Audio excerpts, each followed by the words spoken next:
দর্শক, যশোর জেলার মনিরামপুর উপজেলার নিহালপুর ভূমি অফিসে আকস্মিকভাবে দুর্নীতি দমন কমিশনের অভিযান শুরু হয়। কী কারণে এবং কিসের ভিত্তিতে অভিযান চালানো হয় সে বিষয়ে জানতে চাইলে দুর্নীতি দমন কমিশনের কর্মকর্তারা বলেন, তো আমাদের দুর্নীতি দমন কমিশন প্রধান কার্যালয় থেকে একটা অভিযোগ আমাদের অফিসে প্রেরণ করা হয়েছে এবং এটা নিয়ে অভিযান চালানোর জন্য আমরা সেই জন্যই এই নিহালপুর ইউনিয়ন ভূমি অফিসে এসেছি।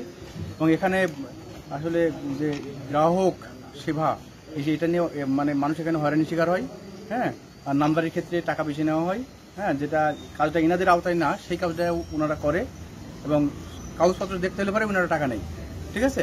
এবং এখানে আমরা এই আমাদের যে অভিযোগ ছিল সেই অভিযোগের প্রাথমিক সত্যতা আমরা এখানে পেয়েছি।